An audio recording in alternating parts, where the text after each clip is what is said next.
Okay, അപ്പൊ നമ്മുടെ next paragraph നമുക്ക് നോക്കാം. അപ്പൊ സെക്ഷൻ 1ന്റെ മീനിങ് ആണ് നമ്മൾ പറഞ്ഞത് കേട്ടോ. ഇനി നെക്സ്റ്റ് സെക്ഷൻ 2ലേക്ക് കടക്കുകയാണ്. Section 2, the poet moved to the sky for describing the impact upon the west wind upon the clouds gathered there.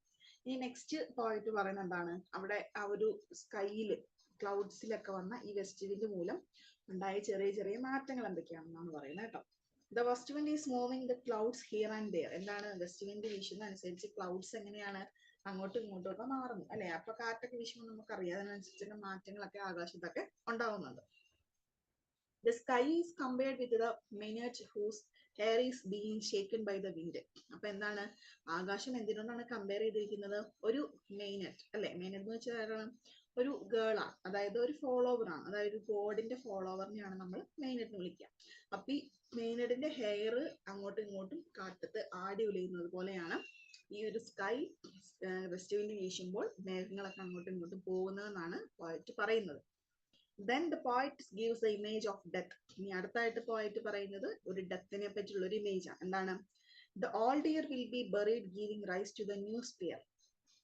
കാറ്റൊക്കെ വീശി പഴയ ഇലകളൊക്കെ കൊഴിച്ച് പഴയ കാര്യങ്ങളൊക്കെ മാറ്റുന്ന എന്തിനു വേണ്ടിയിട്ടാണ്? പുതിയൊരു ജീവിതം, അല്ലെങ്കിൽ ഡെത്ത് എന്താണ്? ഡെത്ത് എന്ന് പറയുന്നത് ഒരു എന്താണ്? പഴയതിനെയൊക്കെ കളയുന്ന, അല്ലെങ്കിൽ നമ്മുടെ ചില എന്താ പറയാ, old year will be burying giving rise to the new sphere. അതായത് ഒരു കാലഘട്ടം കഴിയുകയാണ്, അപ്പൊ ഒരു പുതിയൊരു വർഷം കഴിഞ്ഞു. ഈ ഒരു വർഷം കഴിഞ്ഞ് എന്താണ്? തീർന്നോ? ഇല്ല, നെക്സ്റ്റ് പുതിയൊരു വർഷത്തിലേക്ക് നമ്മൾ കടക്കുക. അപ്പൊ കാറ്റ് വീശുന്നത് അങ്ങനെ തന്നെയാണ്, അങ്ങനെ തന്നെയാണ് അല്ലെ? അപ്പം പഴയത് ഓർമ്മകളൊക്കെ കളയുക, അല്ലെങ്കിൽ പഴയതിനെയൊക്കെ പൊഴിച്ചു കളയുക കാറ്റ് വീശുമ്പോൾ. അപ്പൊ അത് നമ്മുടെ ജീവിതവുമായിട്ട് ഒരുപാട് റിലേറ്റ് ചെയ്തിരിക്കുന്നു. Here the sky is also personified. അപ്പൊ ഇവിടെ എന്താണ്? ആകാശത്തിനെയും എങ്ങനെയാണ്? ഒരു മനുഷ്യനായിട്ട് ചിത്രീകരിച്ചിട്ടുണ്ട്. അപ്പൊ ആകാശത്തിനും ഒരു മനുഷ്യന്റെ ഗുണങ്ങൾ കൊടുത്തിരിക്കുന്നതുകൊണ്ടാണ് അവിടെ പേഴ്സോണിഫൈഡ് എന്ന് പറയുന്നത് കേട്ടോ. The sky is the tomb where the dead will be buried. അല്ലെ? ഇനി ആകാശം എങ്ങനെയാണ്? ഒരു ടോംബാണ്, ഒരു ശവകുടീരമാണ് അല്ലെ? എവിടെയാണ്? Where the dead will be buried അല്ലെ? മരിച്ചവരെയൊക്കെ അവിടെയാണ് ബറി ചെയ്യുന്നത്, നടക്കുന്നത്.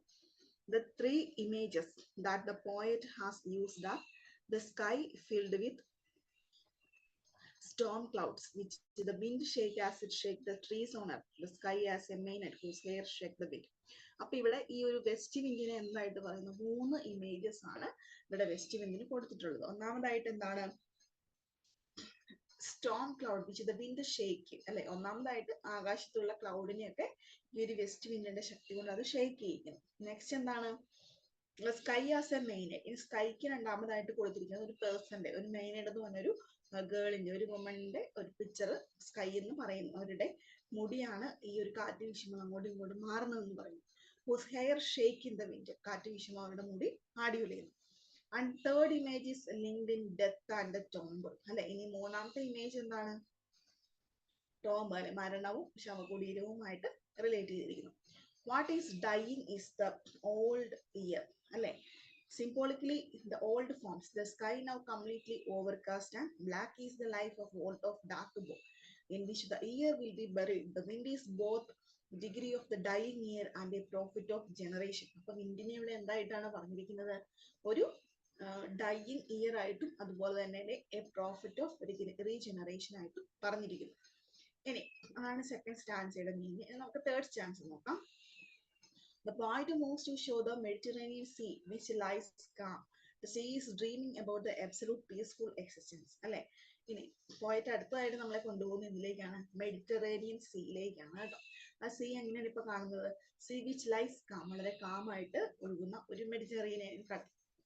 The picture of the old Italian villas, ruined castles and the ancient places reflected in the sea. അപ്പൊ ഈ വളരെ ശാന്തമായിട്ടൊഴുകുന്ന ഒരു കടലായതുകൊണ്ട് അതിൽ എന്തൊക്കെ നമുക്ക് കാണാൻ പറ്റും? The picture of old Italian villas അല്ലെ? പഴയ ഇറ്റാലിയൻ വില്ലാസിനെ നമുക്ക് കാണാം. ruined castles അല്ലെ? തകർന്ന കൊട്ടാരങ്ങൾ കാണാം. and erstwhile palaces are reflected in the sea. അപ്പൊ ആ പാലസിന്റെ ഒക്കെ ഒരു പിക്ചർ നമുക്ക് ആ ഒരു വെള്ളത്തിൽ നോക്കിയാൽ തെളിഞ്ഞു കാണാം. It is contrasted with the tumulus sky described in previous section. This section shows in comparison with the previous canvas of Turning Point. Shelley accepted death and changes in life, the first and second sections. A few lines later, Shelley suddenly takes out fear. This again shows the influence of the west wind, which announces the change of the season. അപ്പോൾ പിന്നീട് ഈ ഒരു ചാൻസിൽ അദ്ദേഹം വളരെ പെട്ടെന്ന് തന്നെ എന്താണ് ഈ ഒരു വെസ്റ്റ് വിൻഡിന്റെ ചേഞ്ചിങ്, അതായത് സീസൺ മാറുന്നു എന്നൊരു സൂചനയായിട്ട് കാറ്റിന്റെ ചലനങ്ങളെ കുറിച്ച് അദ്ദേഹം പറയുന്നുണ്ട്. Next fourth section, it shows the impact of the west wind upon the poets. ഇനി അടുത്തതായിട്ട് ഇത്രയും നേരത്തെ പ്രകൃതിയിൽ ഒരു വെസ്റ്റ് വിൻഡ് കൊണ്ടുവരുന്ന മാറ്റങ്ങൾ, അല്ലെങ്കിൽ നമ്മൾ പ്രകൃതിയും നമ്മുടെ ലൈഫുമായിട്ട് എങ്ങനെ കണക്ട് ചെയ്തിരിക്കുന്നു എന്നുള്ള കാര്യങ്ങളൊക്കെയാണ് അദ്ദേഹം പറഞ്ഞത്. ഇനി ഈ ഒരു സെക്ഷൻ എന്താണ് പറയുന്നത്, it shows the impact of the west wind upon the poet. അല്ലെ, പോയറ്റിന് ഈ വെസ്റ്റ് വിൻഡിന്റെ എന്തൊക്കെ ഇൻഫ്ലുവൻസ് ഉണ്ടാക്കിയിട്ടുണ്ട്, എന്തൊക്കെ ഇമ്പാക്റ്റ് ആണ് അദ്ദേഹത്തിന് ഉണ്ടായിട്ടുള്ളതെന്നാണ് പറയുന്നത്. So a personal touch is given to the poet. അല്ലെ, ഒരു പേഴ്സണൽ ടച്ച് ഈ ഒരു പോയറ്റിന് കൊടുത്തിരിക്കുന്നു. He thinks of becoming the dead leaf, the swift cloud, and the bird so as to be flown by the west wind. The poet become nostalgic about his boyhood. അല്ലെ, അപ്പൊ അദ്ദേഹത്തിന്റെ ഒരു personal touch, അദ്ദേഹത്തിന്റെ personality അല്ലെ personal ലൈഫുമായിട്ട് ഒരുപാട് ബന്ധമുണ്ട് ഈ ഒരു വെസ്റ്റ് വിൻഡ് എന്നാണ് അദ്ദേഹം പറയുന്നത്. He think of becoming the dead leaf. അല്ലെ, അദ്ദേഹം എന്താണ് വിചാരിക്കുന്നത്, ഒരു ഡെഡ് ലീഫിനെ കുറിച്ച് അദ്ദേഹം വിചാരിക്കുന്നു. The swift cloud and the bird so as to be flown by the west wind. അല്ലെ, കാറ്റിലിങ്ങനെ ഒഴുകി നടക്കുന്ന ആ ഒരു ക്ലൗഡ്, ബേർഡ്, അതൊക്കെ അദ്ദേഹം ഓർക്കുന്നു. The poet becomes nostalgic about his boyhood. വളരെ പെട്ടെന്ന് തന്നെ അദ്ദേഹത്തിന് ആ ഒരു ബോയ്ഹുഡ് അല്ലെ കുട്ടിക്കാലത്തെ കുറിച്ച് അദ്ദേഹം നൊസ്റ്റാൾജിക്കലി അദ്ദേഹം ഓർമ്മകളൊക്കെ ഓർത്തെടുക്കുകയാണ്. He has lost a vigor of his youth. അദ്ദേഹത്തിന്റെ ഒരു യൗവനത്തിന്റെ ഒരു നല്ല കാലം അല്ലെ ഒരു ഗുഡ് ഹെൽത്ത്, നല്ലൊരു കാലഘട്ടമൊക്കെ കഴിഞ്ഞിരിക്കുന്നു. So the powerful west wind remind him of his early strength. അപ്പൊ എന്താണ്, വളരെ പവർഫുൾ ആയിട്ടുള്ള ഈ വെസ്റ്റ് വിൻഡ് എന്താണ് റിമൈൻഡ് ചെയ്യുന്നത്, ഹിസ് ഏർലി സ്ട്രെങ്ത്, അതിന്റെ ഒരു ആദ്യത്തെ ശക്തി അദ്ദേഹം ഓർക്കുകയാണ്. He prays to the west wind to take him out of the miseries and suffering of this world and liberate him. അദ്ദേഹം പറയുന്നത് എന്താണ്, വെസ്റ്റ് വിൻഡിനോട് പറയാണ്, എന്നെ എൻ്റെ ഈ ജീവിതത്തിലെ അല്ലെ വിഷമങ്ങളിൽ നിന്നും കഷ്ടപ്പാടുകളിൽ നിന്നും അല്ലെ സഫറിങ്സ് ദുരിതങ്ങളിൽ നിന്നൊക്കെ എന്നെ ഒന്ന് കരകയറ്റു, എന്നെ ഒന്ന് സ്വതന്ത്രനാക്കുമെന്ന് അദ്ദേഹം വെസ്റ്റ് വിൻഡിനോട് പറയുകയാണ്. Until this part, the poem has separated very anonymous and was only concentrated on the wind and its forces, so that the author of the poem was more or less forgotten. അപ്പൊ ഈ ഒരു സെക്ഷനിൽ മാത്രമാണ് പോയറ്റുമായിട്ട് relate ചെയ്തിട്ടുള്ള ഒരു കാര്യങ്ങൾ west വിൻഡിനോട് ഇൻവെക്റ്റ് ചെയ്യും. ബാക്കിയുള്ളതൊക്കെ നേച്ചറുമായിട്ട് റിലേറ്റ് ചെയ്തിട്ടുള്ളതാണ് കേട്ടോ. ഇനി നെക്സ്റ്റ് സെക്ഷൻ 5 നോക്കാം. The poet's mood is completely changed. ഇനി പോയറ്റിന്റെ ഒരു ആറ്റിറ്റ്യൂഡ് അല്ലെങ്കിൽ ഒരു മൂഡ് എന്ന് പറഞ്ഞാൽ കംപ്ലീറ്റ് ആയിട്ട് ചേഞ്ച് ആയിട്ടുണ്ട് ലാസ്റ്റ് സെക്ഷനിലേക്ക് വരുന്നത്. He is showing vigor to come out of the dejection mood. എന്നാൽ അദ്ദേഹം എന്താണ് ഈ ഒരു നിരാശ അല്ലെങ്കിൽ ഒരു ഡിപ്രഷൻ നിറഞ്ഞൊരു അവസ്ഥയിൽ നിന്ന് പുറത്തേക്ക് വരണമെന്ന് അദ്ദേഹം മതിയായിട്ട് ആഗ്രഹിക്കുന്നു. The spirits now become like the spirit of the west wind. The concluding lines are magnificent expression of hope and exultation. അപ്പൊ അദ്ദേഹം ഈ പോയം അവസാനിപ്പിക്കുന്നത് വളരെയധികം പ്രതീക്ഷയോടുകൂടിയും വളരെയധികം ഹാപ്പി ആയിട്ടുള്ള ഒരു മൂഡായിട്ടാണ്. The imagery which the earlier sections was confined to air and water now aspire to the fourth element of fire.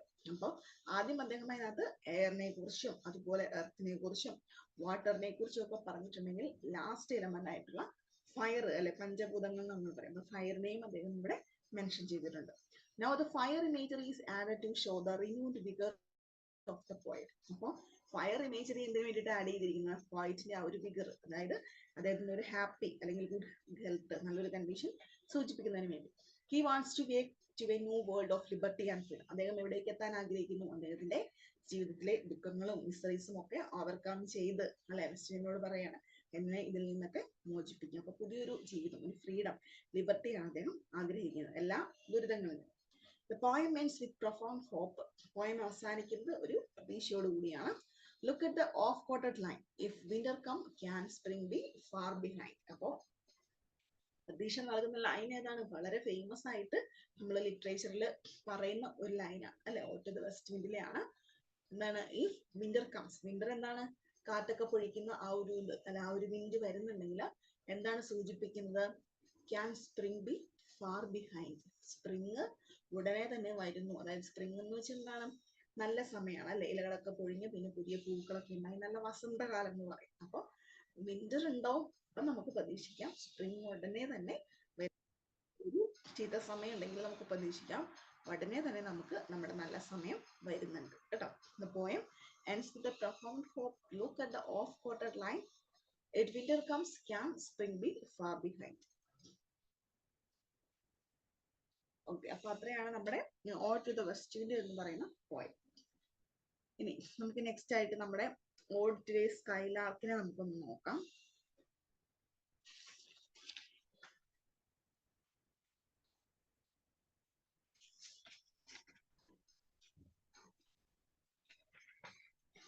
Odd to the skylark എന്ന് പറയുന്നത് ഈ ode to the west wind പോലെയൊക്കെ തന്നെ എന്തിനെ കുറിച്ചാണ് പ്രൈസ് ചെയ്യുന്നത്, ഗ്ലോറിഫൈ ചെയ്യുന്നത്? Skylark അല്ലെ, നമ്മുടെ ഒരു ബേർഡാണ് സ്കൈലാർക്ക്.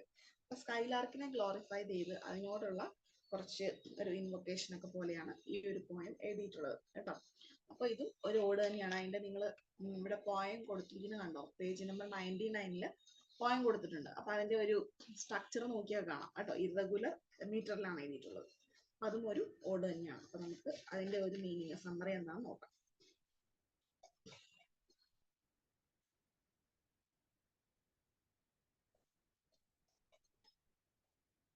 ഇനി സ്റ്റാൻസ 1 to 6 നമുക്ക് നോക്കാം. ഇനി ഒന്ന് ഞാൻ നിങ്ങൾക്ക് ഒരു പിക്ചർ കാണിച്ചു തരാം കേട്ടോ. നമ്മുടെ ഓഡ് ടു ദ സ്കൈലാർക്ക് എന്ന് പറയുന്നതിന് നമ്മുടെ ഒരു ഇമേജറി കൊടുത്തിട്ടുണ്ട്, നോക്കട്ടെ. അത് കാണുമ്പോൾ നമുക്ക് കുറച്ചും കൂടി നന്നായിട്ട് മനസ്സിലാവും കേട്ടോ, എന്താണ് ഈ ഒരു ഓഡിൽ ഉദ്ദേശിച്ചിരിക്കുന്നത്. നമുക്ക് കറക്റ്റ് ആയിട്ട് അതിന് വിസിബിൾ ആവില്ല, പക്ഷെ എന്നാലും നമുക്ക് മനസ്സിലാകും എന്തുകൊണ്ടാണ് ആ ഒരു picture.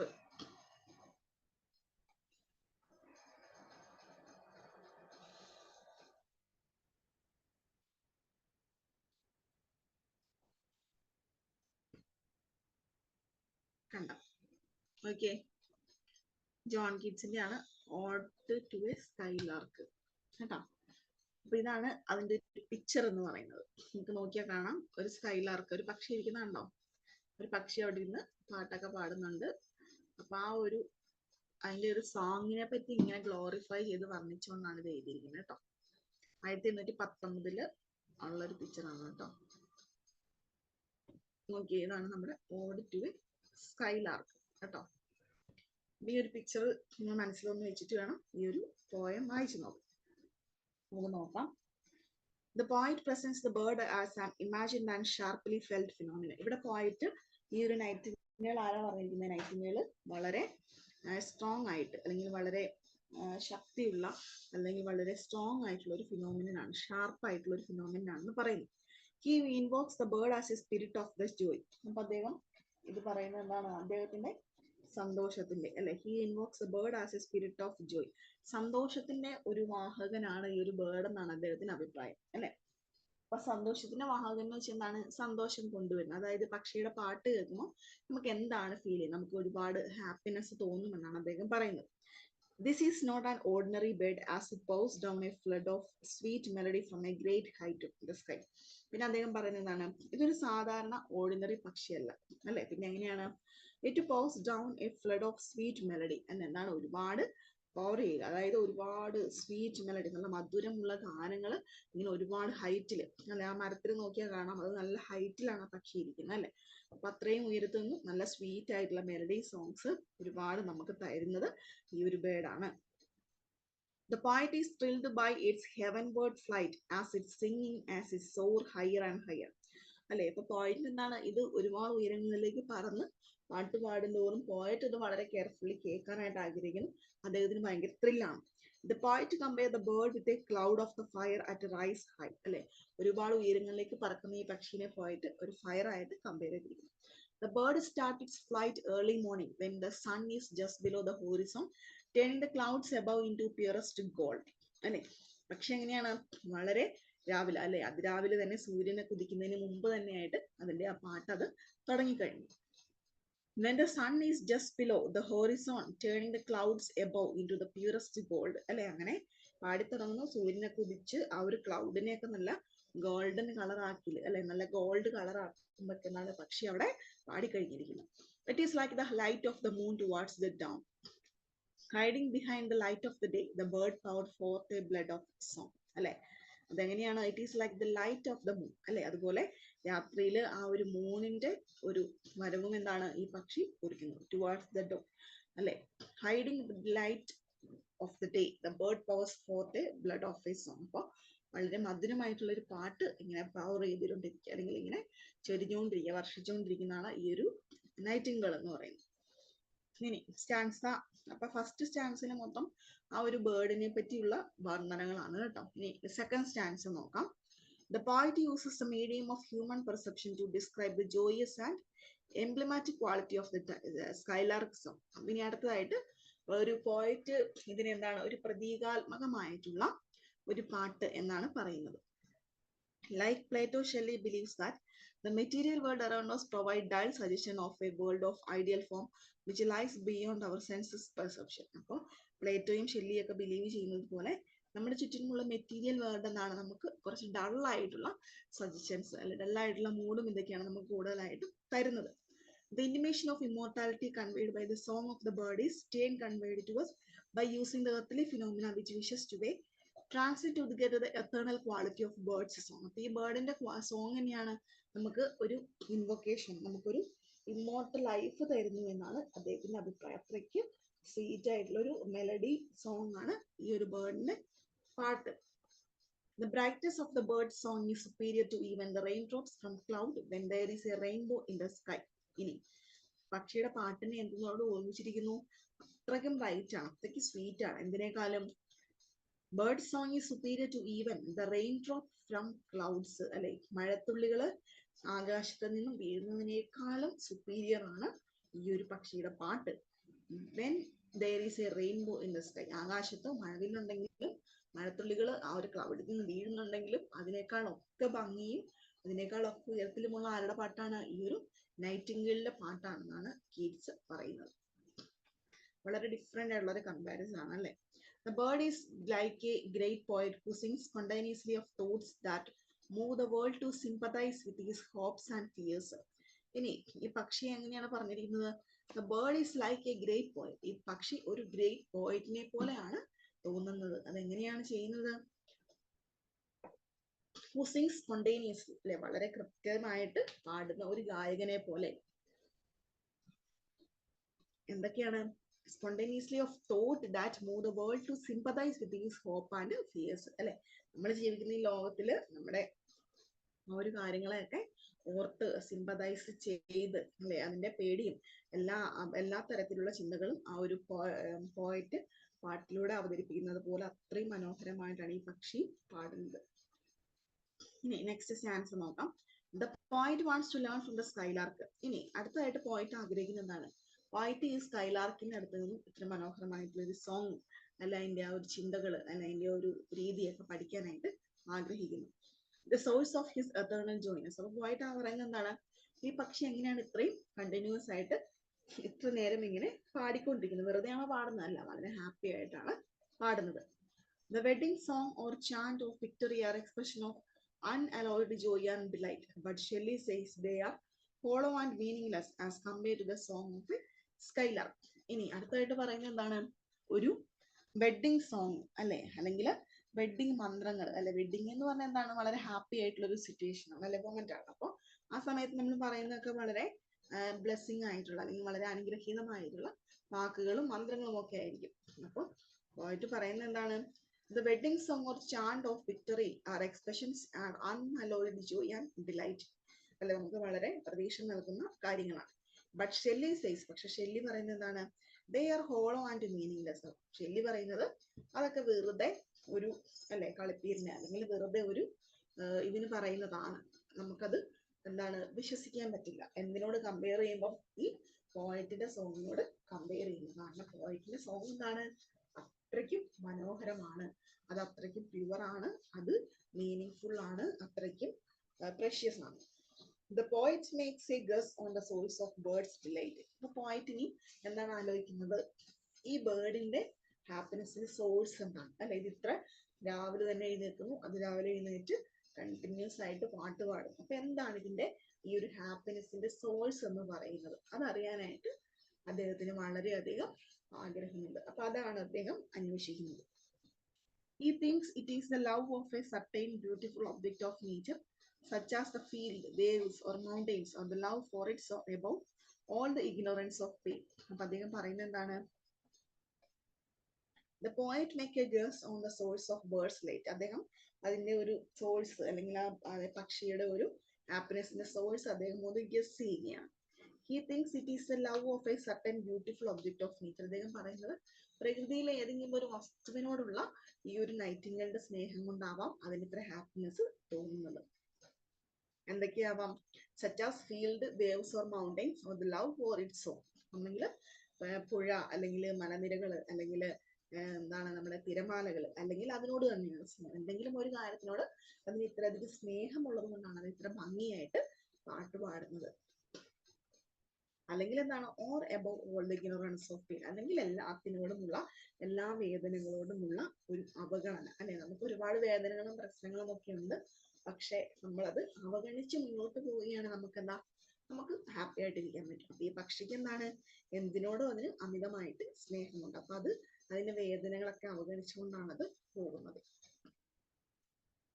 The poet make a guess on source of birds led. He thinks it is a love of certain or beautiful object of nature, such as field waves or mountains, or the love of its own, or above all the ignorance of pain. The poet says the bird has loved but never suffered the greatest of evil that result from its like a surfeit of the feeling of water. അപ്പൊ പോയിട്ട് പറയുന്നത് എന്താണ്? ഈ പക്ഷിയെ ആരെങ്കിലുമൊക്കെ സ്നേഹിച്ചിട്ടുണ്ടാവാം, അല്ലെങ്കിൽ അതിന് ആ ഒരു സ്നേഹമൊക്കെ അറിഞ്ഞിട്ടുണ്ടാവാം, പക്ഷെ അത് ഒരിക്കലും എന്തനുഭവിച്ചിട്ടില്ല. He never suffered a greatest of evils. അല്ലെ, ഏതൊരു തിന്മയുടെയും ഒരു വേദനയോ അല്ലെങ്കിൽ അതുമൂലം ഉണ്ടാകുന്ന ഒന്നും ഇത് അറിഞ്ഞിട്ടുണ്ടാവില്ല. അതുകൊണ്ടാണ് അതിലത്തെ ഹാപ്പിനെസ് എന്നാണ് പോയിട്ട് പറയുന്നത്. One of the causes of man suffering is that we are afraid of death. അപ്പൊ പക്ഷിക്ക് അങ്ങനത്തെ പ്രശ്നങ്ങളൊന്നും ഇല്ലാത്തതുകൊണ്ട് അത് അതിന്റെ ലൈഫ് എൻജോയ് ചെയ്യുന്നു. പക്ഷെ പോയിട്ട് പറയുന്നത് എന്താണ്? മനുഷ്യരുടെ പ്രശ്നം, അല്ലെ, നമ്മുടെ പ്രശ്നങ്ങൾ എന്താണ്? നമ്മുടെ പേടി എന്താണ്? We are afraid of death. നമ്മളെല്ലാവരും ജീവിക്കാനായിട്ട് ആഗ്രഹിക്കുന്ന ആളുകളാണ്, അല്ലെ, നമുക്ക് മരണത്തെ പേടിയാണ്. അതുകൊണ്ട് തന്നെ ചെറിയ അസുഖങ്ങൾ നമ്മൾ ഓടിപ്പോയി മരുന്ന് മേടിക്കുന്ന ആളെന്താണ്? We are afraid of death. മരണത്തെ നമുക്ക് പേടിയാണ്. അതുകൊണ്ട് തന്നെയാണ് നമ്മുടെ എല്ലാ ദുഃഖങ്ങൾക്കും കാരണം, മരണത്തെ നമ്മൾ പേടിച്ച് ഇരിക്കുന്നത് കൊണ്ട്.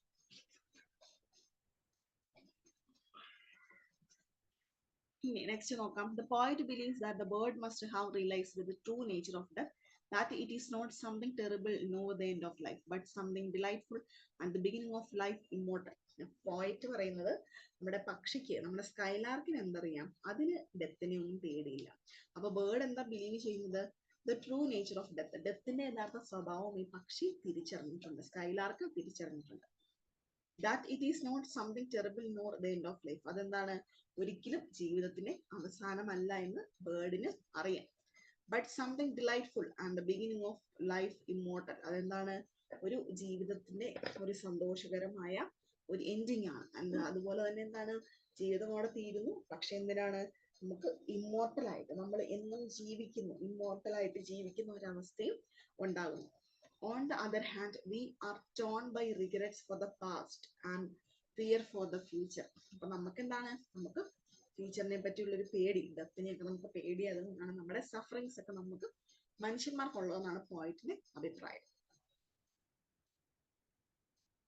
Thus, even the sincerest of our delight has a touch of sadness, and our most touching songs are those that sings of tragedies of life. അതുകൊണ്ട് തന്നെ നമ്മുടെ പാട്ടുകൾ, നല്ല പാട്ടുകൾ എന്നാണ് നമ്മുടെ ട്രാജഡി, നമ്മുടെ ജീവിതത്തിലെ ദുഃഖങ്ങളെ കുറിച്ചുള്ളതാണ്. However, the poet believes even if mankind could discard all evils, his songs could never approach the bird in purity and joy. പോയിട്ട് പറയുന്നത് എന്താണ്? believes if mankind could discard all his evils, ഈ mankind, മനുഷ്യവർഗം എല്ലാ തിന്മകളെയും ഒഴിവാക്കി വിടുകയാണെങ്കിലും his song could never approach the bird in purity and joy. നമ്മൾ എന്തൊക്കെ ചെയ്താലും ഈ ഒരു പക്ഷി, ഈ ഒരു ബേർഡ് ഇത്ര മധുരമായിട്ട് അതിന്റെ പാട്ട് പാടുന്നത് പോലെ നമ്മുടെ പാട്ട് ഒരിക്കലും ആവില്ല എന്നാണ് നമ്മുടെ പോയിറ്റ് പറയുന്നത്. Therefore, the poet could be better advised to learn his skill as a singer from the bird. അപ്പൊ പോയിറ്റ് പറയുന്നതാണ്, ഒരു നല്ല സിംഗർ എങ്ങനെയായിരിക്കണം എന്നുള്ളൊരു കാര്യം ആരിൽ നിന്ന് പഠിക്കണം? ഈ ഒരു ബേർഡിൽ നിന്ന് നമ്മൾ പഠിക്കണം. rather than from all the books of philosophy or the best of human singers. അല്ലെ, നമ്മൾ വല്ല ഫിലോസഫിയോ അല്ലെങ്കിൽ ഹ്യൂമൻ സിംഗേഴ്സിനെ ഒക്കെ കോപ്പി ചെയ്തുകൊണ്ടുള്ള ഒരു ആവശ്യമില്ല. ഒരു നല്ല പാട്ടുകാരൻ എങ്ങനെയായിരിക്കണം, അല്ലെ, നമ്മൾ എപ്പോഴും ഹാപ്പി ആയിരിക്കണം, എന്താണ് അതിന്റെ കാരണം എന്നൊക്കെ ആരിൽ നിന്ന് പഠിക്കണം? ഈ ഒരു ബേർഡിൽ നിന്നും നമ്മൾ മനുഷ്യന്മാർ പഠിക്കണമെന്നാണ് പോയിറ്റ് ഇവിടെ പറഞ്ഞിരിക്കുന്നത്. ഓക്കെ, അപ്പൊ ഈ ഒരു പിക്ചർ നോക്കിയാൽ നമുക്ക് കാണാം, അല്ലെ, എത്ര ഉയരത്തിൽ നിന്നാണ് ആ ഒരു സ്കൈലാർക്ക് അതിന്റെ ആ ഒരു മനോഹരമായിട്ടുള്ള സോങ് പാടുന്നത്. ഓക്കെ, അപ്പൊ അത്രയാണ് നമ്മളെ ടു എ സ്കൈലാർക്ക് എന്ന് പറഞ്ഞ പോയത്തിന്റെ സമ്മറി. ഓക്കെ, ഇനി നെക്സ്റ്റ് സാധാരണ ഉള്ള പോലെ ക്വസ്റ്റ്യൻസ് ഒക്കെ ഉണ്ട്, അപ്പൊ നിങ്ങൾ അതൊന്നും വായിച്ചു നോക്കാം കേട്ടോ. പിന്നെ വൺ വേർഡുകളുണ്ട്, വൺ വേർഡുകൾ വളരെ ഇമ്പോർട്ടൻ്റ് ആയിട്ട് പഠിക്കണേ. ഓക്കെ, നെക്സ്റ്റ് നമ്മൾ നെക്സ്റ്റ് ചാപ്റ്ററിലോട്ട് പോവുകയാണ്.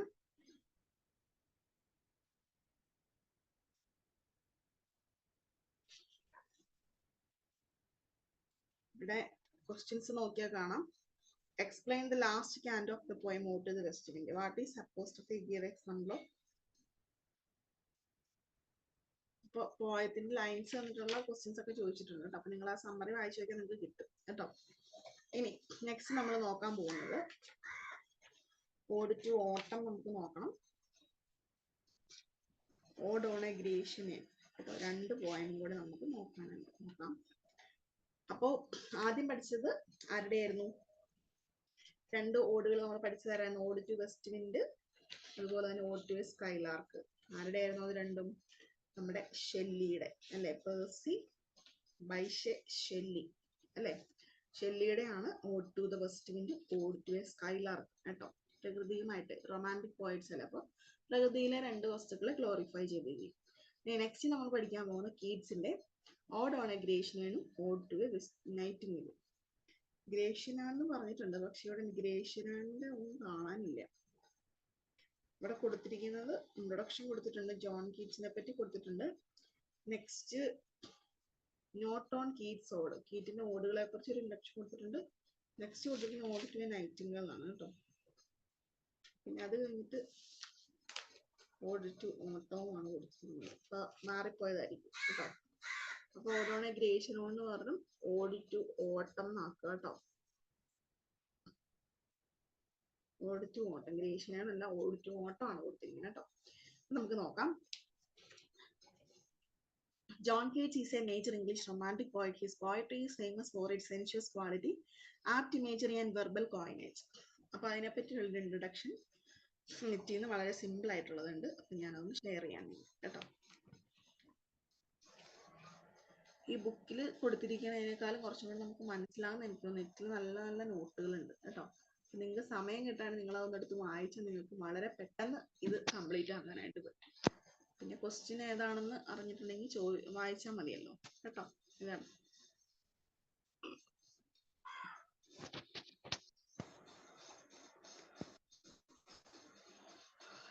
നമുക്ക് ഏതാണോ ഏറ്റവും സിമ്പിൾ ആയിട്ട് അല്ലെങ്കിൽ ഏറ്റവും നന്നായിട്ട് എഴുതാൻ പറ്റുക അതാണ് നമ്മൾ പഠിച്ചു എഴുതേണ്ടത് കേട്ടോ. ഇന്നത് തന്നെ വേണമെന്ന് ഒരു നിർബന്ധവും ഇല്ല. ടെക്സ്റ്റിലുള്ളത് തന്നെ എഴുതിയാൽ നിങ്ങൾക്ക് മാർക്ക് കിട്ടുള്ളൂ എന്നില്ല. നിങ്ങൾക്ക് ഏറ്റവും കംഫർട്ടബിൾ ആയിട്ട് തോന്നുന്ന ഏതാണോ നെറ്റിലുള്ളതെങ്കിൽ ടെക്സ്റ്റിലുള്ളതെങ്കിൽ ടെക്സ്റ്റ് നിങ്ങൾ പഠിക്കുക, എന്നാലും എഴുതണം. ആൻസർ നല്ലതായിട്ട് എഴുതിയാൽ മതി. ഓക്കെ, അപ്പൊ നമുക്ക് നോക്കാം.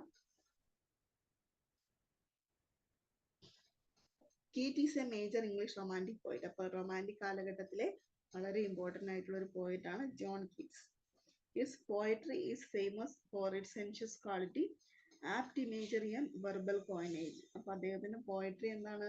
ആ ഒരു ഇമേജറി കൊണ്ടും അതുപോലെ തന്നെ ആ ഒരു ലാംഗ്വേജ് കൊണ്ടും ഒക്കെ വളരെ ഫേമസ് ആയിട്ട് അല്ലെ, നമ്മൾ റൊമാൻറ്റിക് പോയറ്റ്സിന്റെ കൂടെയുള്ള വളരെ ഫേമസ് ആയിട്ടുള്ള ഒരു പോയറ്റ് ആണ് നമ്മുടെ romantic poet.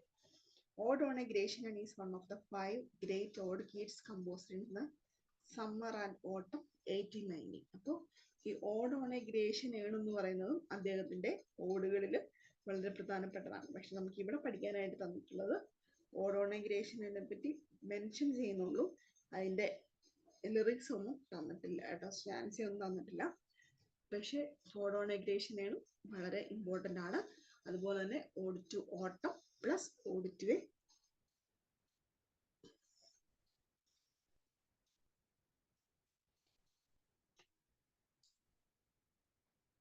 Odd to a nightingale കേട്ടോ. അപ്പം മറ്റേ ഓഡ് ടു എ സ്കൈലാർക്ക് ഷെല്ലിനെയാണ്. അപ്പം അത് മാറിപ്പോകരുത് റൈറ്റേഴ്സിനെ തമ്മിൽ.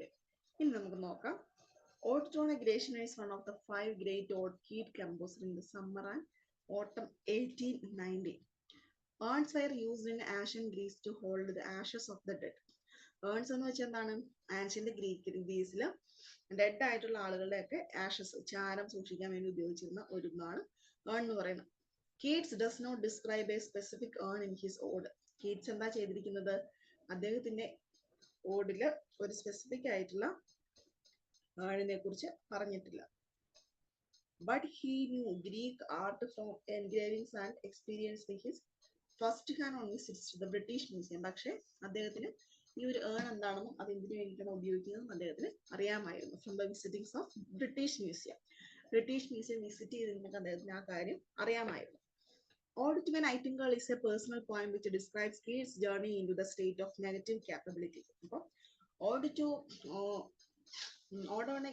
Nightingale എന്ന് പറയുന്നത് ഒരു പേഴ്സണൽ പോയം ആയിട്ട് അദ്ദേഹത്തിന്റെ. അതിനകത്ത് അദ്ദേഹം ചെയ്യുന്നത് സ്റ്റേറ്റ് ഓഫ് നെഗറ്റീവ് ക്യാപ്പബിലിറ്റി അതിനെയാണ് ഡിസ്ക്രൈബ് ചെയ്തത്. The tone of the poem rejected the optimistic pursuit of pleasure found in him. Keats' earlier poems and instead explore the theme of nature, transience and morality. The later being particularly relevant to Keats. In this chapter we will analyze both the poems. നമുക്ക് ഈ രണ്ട് ഓടുകളെ പറ്റി നോക്കാം. കിഡ്സിന്റെ introduction ഒന്ന് നോക്കുക, just ഒന്ന് വായിച്ച് മനസ്സിലാക്കിയാൽ മതി, നിങ്ങൾ കാണാതെ ഒന്നും പഠിക്കണ്ട കേട്ടോ. വർക്കുകൾ ഏതൊക്കെയാണെന്ന് ജസ്റ്റ് ഒന്ന് ഓർത്തിരിക്കുക ഇൻട്രൊഡക്ഷൻ എഴുതുമ്പോൾ. John Keats was born in London on 31 December 1795 to Thomas Keats and Frances Jennings. He was educated at a private school in Enfield in 1840. He shifted to London and followed apart the regular course of instruction for medical students. But he left his medical career and devoted himself to literature around 1816. Keats met Leigh Hunt, an influential editor of the Examiner, who published his sonnets on first looking into Chapman's humor and O Solitude. അപ്പോൾ അദ്ദേഹത്തിന്റെ ഓടുകൾ ആദ്യമായിട്ട് publish ചെയ്തു വന്ന ബുക്കുകളാണ്. Hunt also introduced Keats to a circle of literary men, including the poets of Percy Bysshe Shelley and William Wordsworth. അപ്പൊ അദ്ദേഹമാണ് നമ്മുടെ ഈ ഒരു ഹണ്ടാണ് നമ്മുടെ കീറ്റ്സിനെ ആ ഒരു പോയറ്റുകളുടെ ആ ഒരു സർക്കിളിൽ ഇൻട്രൊഡ്യൂസ് ചെയ്തത്. The group of influence enabled Keats to see his first volume, Poems by John Keats, published in 1870. He wrote some of his finest poetry between 1818 and 1890. Keats died on February 23, 1821, at the age of 26. For Keats, there was no other religion than the religion of poetry. For him, the earth was his great consoler. He never let his political inclination affect his poetry. അദ്ദേഹം പറയുന്നത് എന്താണ്? അദ്ദേഹത്തിന്റെ beauty, അദ്ദേഹത്തിന്റെ religion എന്ന് പറയുന്നത് എന്താണ്? നേച്ചറാണ് അല്ലെ? അദ്ദേഹത്തിന് നേച്ചറാണ് അദ്ദേഹത്തിന്റെ റിലീജിയൻ, ബ്യൂട്ടിയാണ് അദ്ദേഹത്തിന് എല്ലാം. അപ്പൊ ആ ഒരു പ്രകൃതിയിലെ ഭംഗി ആസ്വദിക്കുക, അതിനെപ്പറ്റി വർണ്ണിക്കുക, എഴുതുക, അതാണ് അതിന്റെ എക്സ്ട്രീം ആയിട്ടുള്ള ഹാപ്പി എന്ന് പറയുന്നത്. ഓക്കെ, ഇനി നമുക്ക് കീറ്റ്സിന്റെ ഓടുകളെ പറ്റി ഒന്ന് നോക്കാം. ഒരു ഇൻട്രൊഡക്ഷൻ ചെറുതായിട്ടൊന്ന് കൊടുത്തിട്ടുണ്ട്. അപ്പൊ ഓഡ് എന്താണെന്ന് നമ്മൾ ഇൻട്രൊഡക്ഷൻ ആദ്യമേ പറഞ്ഞിട്ടുണ്ടായിരുന്നു അല്ലെ? അപ്പൊ കീറ്റ്സിന്റെ ഓഡ്സിന്റെ പ്രത്യേകത എന്താണെന്ന് കൂടി നോക്കാം. An ode is a form of lyric which addresses something to someone, elaborate structure. നമ്മൾ പറഞ്ഞു അല്ലെ? എന്താണ്? ഏതെങ്കിലും ഒരു വസ്തുവിനെയോ എന്തെങ്കിലും പ്ലേസിനെയോ ഒക്കെ പറ്റി നല്ല ഡിസ്ക്രൈബ് ചെയ്യുക, എലാബറേറ്റ് ആയിട്ട് വർണ്ണിക്കുന്നതിനെയാണ് നമ്മൾ ഓടെന്ന് പറയുക. Keats addresses a nightingale and a season of autumn. കീറ്റ്സിന്റെ ഓടുകളുടെ പ്രത്യേകത എന്താണ്? കീറ്റ്സ് അഡ്രസ് ചെയ്തിരിക്കുന്നത് ഒരു ബേർഡിനെയാണ്, അത് നൈറ്റിംഗേൾ. പിന്നെ ഒരു സീസൺ അല്ലെ, ഓട്ടം സീസണിനെയും അഡ്രസ് ചെയ്തിരിക്കുന്നു.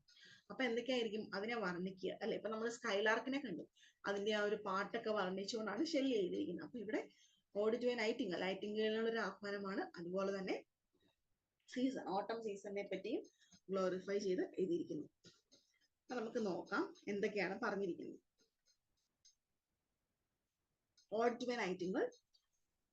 Ode to a Nightingale is a personal poem which describes Keats' journey into the state of negative captivity. The tone of the poem rejected the optimistic pursuit of pleasure found in Keats' earlier poem and instead explored the theme of nature, transience and mortality, and later becoming particularly relevant to Keats.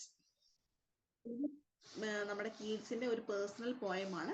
അപ്പൊ അദ്ദേഹത്തിന് എന്താണ്? അദ്ദേഹത്തിന് ആ ഒരു journey of negative ക്യാപ്പബിലിറ്റിയിലേക്കുള്ള ഒരു യാത്രയാണ്. പക്ഷെ കീറ്റ്സിന്റെ മുമ്പത്തെ പോയംസിനൊക്കെ ഒരു പ്രത്യേകതയുണ്ട്.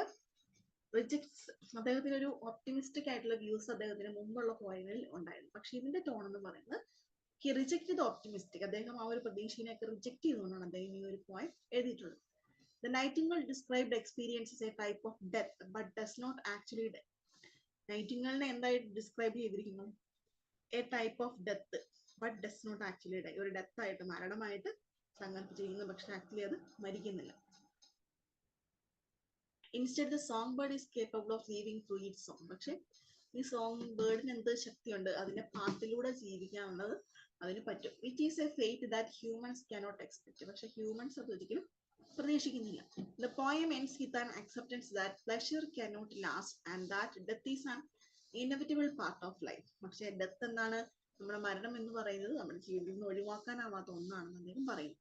In the poem, Keats imagines the loss of the physical world and see himself dead as a sword over which the nightingale sings. അപ്പൊ അദ്ദേഹം പറയുന്നു, ഫിസിക്കൽ വേൾഡിൽ നിന്ന് അദ്ദേഹം മരിച്ചു അല്ലെ, പക്ഷെ നൈറ്റിംഗേളുടെ ആ പാട്ടിലൂടെ ജീവിക്കുന്നു. The contrast between the immortal nightingale and mortal man sitting in his garden is made all the more acute by an effort of imagination. The presence of weather is noticeable in the poem as spring come early in 1890, bringing nightingales all over the head. അപ്പൊ ആ പോയത്തിന്റെ ഒരു introduction എന്ന് പറയുന്നത്, നമുക്ക് അതിന്റെ ഒരു meaning ഒന്ന് നോക്കാം.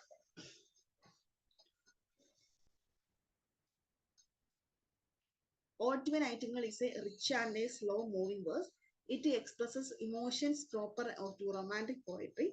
Its true merits are of higher kind, deriving from its treatment of the Nightingale song as symbol of the timeless of the escape from a world of change and decay. അല്ലെ, കാലത്തിൽ അതീതമായിട്ട് അതിന്റെ ജീർണതയിൽ നിന്നൊക്കെ രക്ഷപ്പെടാനുള്ള ഒരു മാർഗമായിട്ട് നൈറ്റിംഗേളിന്റെ പോയറ്റിനെ കാണുന്നു. The poet wants to leave this world of misery and live in this ivory tower of imagination. പോയറ്റിന് എന്താണ് ആഗ്രഹം, ഈ ഒരു മിസറി അല്ലെങ്കിൽ ദുരിതം നിറഞ്ഞ ഈ ഒരു ജീവിതത്തിൽ നിന്ന് എസ്കേപ്പ് ആവുക. Leave in his Ivory tower of imagination. അതുപോലെ അദ്ദേഹത്തിന്റെ ആ ഒരു ഇമാജിനറി ടവറിൽ നിന്നും അദ്ദേഹത്തിന് എസ്കേപ്പ് ആവുക. He wants to leave like the nightingale. അദ്ദേഹത്തിന് ആരെ പോലെ ജീവിക്കണം, നൈറ്റിംഗേളിനെ പോലെ ജീവിക്കണം എന്നാണ് അദ്ദേഹം ആഗ്രഹിക്കുന്നത്. The poem has 8 stanzas. പോയത്തിന് എത്രയുണ്ട്, 8 stanzas ഉണ്ട്. Stanza 1 presents the poet feeling as he listens to the nightingale song. Stanza 1 എന്താണ് പറയുന്നത്, പോയത്തിന്റെ ഫീലിംഗ് ആണ്. And he listens to the nightingale song. അദ്ദേഹത്തിന്റെ ദുഃഖങ്ങളൊക്കെ അദ്ദേഹം പറയുന്നു. അതുപോലെ നൈറ്റിംഗേളിന്റെ സോങ് അദ്ദേഹം വളരെ ലിസൺ ചെയ്യാം.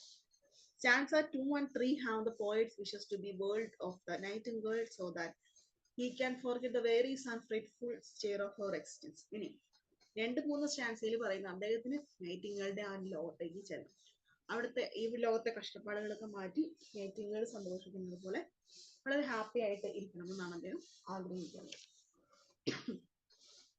The poem's movement is related to the poet's movement from the ideal happy world of the nightingale, the dull mundane world of pain, misery and suffering, from a state of ecstasy to a state of wholeness, isolation. In the first stanza, the poet tries to identify with the bird and its song. In the later 4th stanza, his emphasis is on the poet's separateness from the bird. അപ്പൊ ആദ്യത്തെ സ്റ്റാൻസിൽ അദ്ദേഹം ബേർഡിന്റെ പോയത്തിനെ identify ചെയ്യുന്നു. അതുപോലെ തന്നെ എന്റെ പാട്ടിൽ ഇനി 2-3 സ്റ്റാൻസയിൽ അദ്ദേഹം ആ ഒരു ബേർഡിന്റെ ലോകത്ത് നിന്ന് അദ്ദേഹം സെപ്പറേറ്റഡ് ആയിട്ട് വരികയാണ്.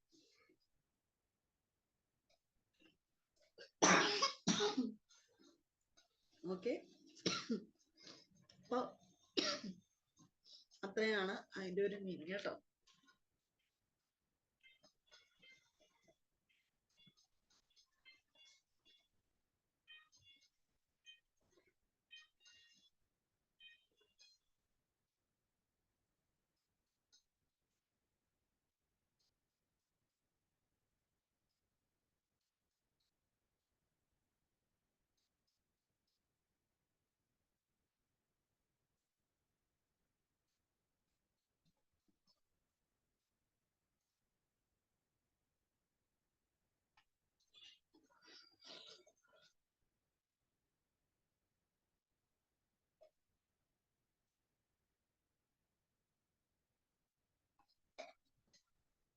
ഓക്കെ, അപ്പൊ നമുക്ക് നെക്സ്റ്റ് പോയി നോക്കാം.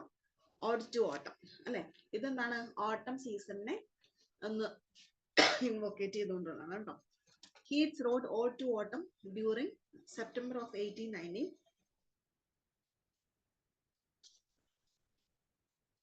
ഓക്കെ, ഈ പോയതിന്റെ മീനിങ് നമുക്ക് നോക്കാം.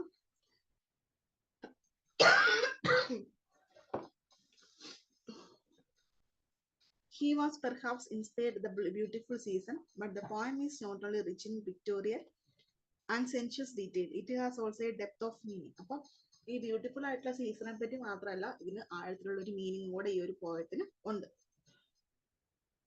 It is an affirmation of faith and process of life and change. The poem has 3 stanzas, each concentrating on a dominant aspect of autumn and bearing relationship with others. Stanza 1 is about the natural objects which are at the richest and deepest stage. Stanza 2 add an imaginative element to the description.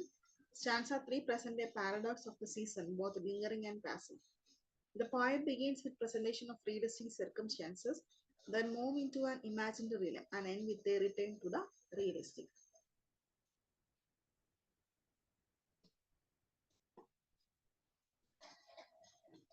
നമുക്ക് ഈ പോയത്തിന്റെ introduction ആണ് ഇപ്പോൾ വായിച്ചു തുടങ്ങി. Meaning എന്തൊക്കെയാണെന്ന് നോക്കാം. In the opening of the poem, the poet explored the positivity of the richness and mellow spring, fruit ripening, flowers blooming. അപ്പൊ ആദ്യമായിട്ട് ഈ പോയത്തിന്റെ ഫസ്റ്റ് സ്റ്റാൻസിൽ നമുക്ക് കാണാൻ പറ്റുന്നത് ഈ ഓട്ടം സീസണിന്റെ ഒരു ഭംഗി, അതിന്റെ ഒരു റിച്ച്നെസ്, അതിന്റെ ഒരു നേച്ചറിനെ പറ്റിയാണ് പോയറ്റ് വിവരിച്ചിരിക്കുന്നത് അല്ലെ. അപ്പൊ ഓട്ടം എന്ന് പറഞ്ഞാൽ എന്താ, നല്ലൊരു പ്ലസന്റ് ആയിട്ടുള്ള ഒരു സീസണാണ് അല്ലെ. He starts by invigorating the sense of the reader, emphasizing the robustness of the fruit in phrases like ripening to the core. അപ്പൊ ഓട്ടം എന്ന് വെച്ചിട്ടുണ്ടെങ്കിൽ നമ്മുടെ വിളവെടുപ്പ് കാലം എന്ന് നമുക്ക് പറയാം അല്ലെ. പഴങ്ങളൊക്കെ പാകമായിട്ട് നല്ല ഹാപ്പി ആയിട്ട് അല്ലെ, ഒരു ഹാർവെസ്റ്റിംഗ് ടൈം കൂടിയാണ് ഓട്ടം സീസൺ എന്ന് പറയും. അപ്പൊ അതും എന്താണ്, പോയിട്ട് ആ ഒരു ഓട്ടം സീസണിന്റെ ഭംഗിയാണ് അദ്ദേഹം ആദ്യമായിട്ട് നമുക്ക് ഈ ഓഡില് നമ്മളോട് എക്സ്പ്ലെയിൻ ചെയ്തു. The second stanza describes the next season, called the harvest. Here Keats admires the soft lifted hair of the wheat in the harvest. The wheat has already been rooted from the ground, lying on the ground of a granary. This stage of nature things being taken out of the ground, yet still providing nourishment, demonstrates the transition from ripe and plentiful to cold and destitute. This stanza, much like the season it represents, is a substantial demonstration of the transition that occur. Next ആയിട്ട് അദ്ദേഹം ആ ഒരു ഓട്ടം സീസണിന്റെ ഒരു harvesting അല്ലെ, ഒരു വിളവെടുപ്പ് കാലത്തിന്റെ വളരെ ഭംഗിയായിട്ട് അവതരിപ്പിച്ചിരിക്കുന്നു. നെക്സ്റ്റ് തേർഡ് സ്റ്റാൻസ നോക്കിക്കേ. The third stanza represents the familiar sentiments of the yearning of the warmer days, wondering where the days of spring have gone. ഇനി അദ്ദേഹം പറയുന്നത് ആ ഒരു സ്പ്രിങ്ങിന്റെ ആ ഒരു ദിവസങ്ങളൊക്കെ പോയിരിക്കുന്നു. However, the poet dismissed this, recognizing the beauty within the end of autumn.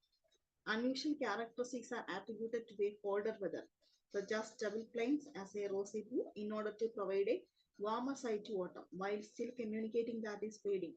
After that, the poet describes the full-grown lambs and in the last line, and gathering swallows tinted in the skies. He refers to the bird gathering for migration. This alludes to the inevitable end of autumn and beginning of winter.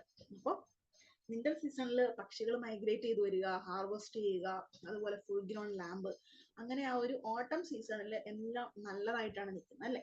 അപ്പോൾ ഇതിനകത്ത് അദ്ദേഹം ആ ഒരു സീസണിന്റെ ഭംഗിയും അതിന്റെ ഒരു ഡിസ്ക്രിപ്ഷനും ഒക്കെ കൂടുതലായിട്ടും കൊടുത്തിരിക്കുന്നു.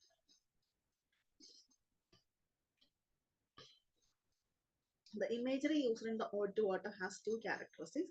They are comprehensive, drawing all sense and rich in the image of immediately physical sensation. അപ്പോൾ ഇതിനകത്ത് കൊടുത്തിരിക്കുന്ന ഇമേജറിക്ക് ഒക്കെ ഒരു പ്രത്യേകതയുണ്ട്. എല്ലാ സെൻസിലും എന്താണ്, നമുക്ക് വായിക്കുമ്പോൾ ഓട്ടം സീസണിന്റെ ഒരു റിച്ച്നെസ്സും ക്ലാരിറ്റി നമുക്ക് കറക്റ്റ് ആയിട്ട് കിട്ടുന്ന രീതിയിലുള്ള ഇമേജസ് ആണ് കൊടുത്തിരിക്കുന്നത്. It also refers to the myth and legends associating autumn, he writes. അതുപോലെ ഓട്ടവുമായിട്ട് റിലേറ്റ് ചെയ്തിട്ടുള്ള ചെറിയ ചെറിയ മിത്തും ഒക്കെ അദ്ദേഹം അതിനകത്ത് യൂസ് ചെയ്തിട്ടുണ്ട്. The season is also personified. അതുപോലെ ഈ ഒരു സമയത്തിനെ അല്ലെങ്കിൽ ഈ ഒരു സീസണിനെ അദ്ദേഹം പേഴ്സോണിഫൈ ചെയ്തിട്ടുണ്ട്. അതായത് അദ്ദേഹത്തിന്റെ ഒരു മനുഷ്യന്റെ ക്യാരക്ടറിസ്റ്റിക്സ് ഒക്കെ അദ്ദേഹം ആ ഒരു സീസൺ കൊടുത്തിട്ടുണ്ട്. In contrast to the activities of autumn listed in the first stanza, the images of stillness is striking. They include the harvester not harvesting. The benevolent deity is motionless, sitting careless on a granary floor, or asleep on a half-ripened furrow, while its hook spares the next spark, the gleaner keeping steady its laden head, patient look and stopping to watch the slow pressing of the apples into cider as the hours passes. The poem also has a winnowing beat. The extended vowels drown the sound fume, produce a picture of the leisurely hour. The sound is steady and laden echo firm steps. The last line of the second stanza has onomatopoeia as we fairly hear the last oozings. അപ്പോൾ ഓട്ടത്തിൽ നമ്മൾ വിളവെടുക്കുന്നു അല്ലെ, വിന്ററിൽ ആപ്പിളൊക്കെ പാകമായിട്ട് നിൽക്കുന്നു, അത് വിളവെടുക്കുന്നു, അത് cider press വിനെഗറാക്കി അല്ലെ, അത് പ്രസ്സിലിട്ട് അത് വിനെഗറാക്കി എടുക്കുന്നു, അവിടെ വളരെ സ്ലീപ്പി ആയിട്ട് ആ ഒരു ഹാർവസ്റ്റ് ഇരിക്കുന്നു. അങ്ങനെ ഓട്ടം സീസണിൽ നമ്മളൊരു വിളവെടുപ്പ് കാലത്ത് നമ്മൾ എന്തൊക്കെയാണോ നമ്മൾ ഒന്ന് ഇമാജിൻ ചെയ്യുക, അതൊക്കെ വളരെ ഭംഗിയായിട്ട് അദ്ദേഹം ഈ ഒരു പോയത്തിൽ അവതരിപ്പിച്ചിരിക്കുന്നു. അപ്പൊ നമുക്ക് ഇത് വായിക്കുമ്പോൾ നമുക്ക് കറക്റ്റ് ആയിട്ട് ആ ഒരു പിക്ചർ കിട്ടും അല്ലെ. അവർ വിളവെടുക്കുന്നു, അത് കൊണ്ടുപോകുന്നു, ആപ്പിളൊക്കെ പാകമായിട്ട് നിൽക്കുന്നു, പറിക്കുന്നു അല്ലെ, അങ്ങനെ ഹാർവെസ്റ്റ് ചെയ്യുന്നു. നല്ല ഇമേജറി വിഷ്വൽ ട്രീറ്റ് ആണ് അദ്ദേഹം ഇതിൽ തന്നിരിക്കുന്നത്. Okay. In Ode to Autumn, the poet is completely absent. There is no eye, no suggestion of the discerned language. അപ്പോൾ പോയിട്ട് ഈ ഓട്ടം സീസണിൽ കംപ്ലീറ്റ് ആയിട്ട് ബ്ലൈൻഡ് ആയിട്ട് അദ്ദേഹം അത് എൻജോയ് ചെയ്തിട്ട് അദ്ദേഹത്തിന് അവിടെ മറന്നുപോയിരിക്കുകയാണ്. ഓക്കെ, അത്രയാണ് നമ്മുടെ ഓഡ് ടു ഓട്ടം എന്ന് പറയുന്നത് കേട്ടോ. പിന്നെ അതിനകത്ത് എന്താ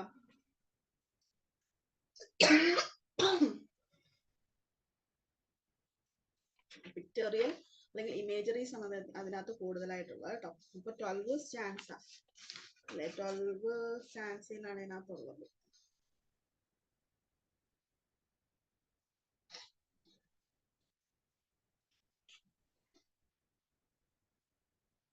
ഇലവൻ 9 സ്റ്റാൻസ് ആണ് കേട്ടോ, 12 അല്ല 11, 11 വരികളേ ഉള്ളൂ. നമുക്ക് ഇനി അതിന്റെ വൺ വേർഡുകളൊക്കെ നോക്കാം. ഇത് വളരെ സിമ്പിൾ ആണ് കേട്ടോ, അതിനകത്ത് പ്രത്യേകിച്ച് നമുക്കൊന്നും ഇല്ല. 11 ലൈനുള്ള ഒരു ചെറിയൊരു ഓടാണ്, ഓട്ടം സീസണിന്റെ ഒരു ഗ്ലോറിഫിക്കേഷൻ. ഓക്കെ, അപ്പൊ അത്രേ ഉള്ളൂ. ഇതിന്റെ ക്വസ്റ്റ്യൻ ആൻസർ ഒക്കെ ഒന്ന് വായിച്ചു നോക്കാം, വൺ വേർഡുകൾ വായിച്ചു നോക്കാം.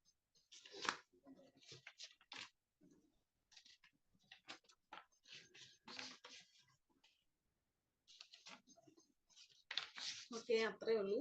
അപ്പൊ നമ്മുടെ 4 ഓടുകളാണ് എടുക്കുക കേട്ടോ. അപ്പൊ അതുകൂടെ കൂടി നമ്മുടെ ആ ചാപ്റ്റർ കഴിഞ്ഞു. നമുക്ക് 2 എണ്ണം കൂടി ഉള്ളൂ, മേരി ഷെല്ലി, ഫ്രാങ്കസ്റ്റൈൻ കേട്ടോ. ഓക്കെ, അപ്പൊ അത്രേ ഉള്ളൂ.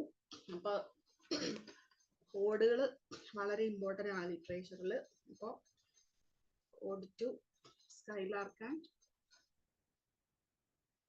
ഏതാണ് നമ്മൾ പഠിച്ചത്? ഷെല്ലിയുടെ 2 ഓടുകൾ അല്ലെ, ഓഡ് ടു സ്കൈലാർക്കും അതുപോലെ തന്നെ ode to the west wind 2 എണ്ണം പഠിച്ചു. പിന്നെ കീറ്റ്സിന്റെ ഓടാണ് നൈറ്റിംഗേളും ഓഡ് ടു ഓട്ടം കേട്ടോ. ഗേഷ്യനാണ് അവിടെ കൊടുത്തിരിക്കുന്നതല്ല കേട്ടോ, ഓട്ടോ നൈറ്റിംഗേളും ആണ് കേട്ടോ. അപ്പൊ അത്രേ ഉള്ളൂ. ഓക്കെ, അപ്പൊ നമ്മൾ നെക്സ്റ്റ് ക്ലാസ്സിൽ മീറ്റ് ചെയ്യാം. Thank you.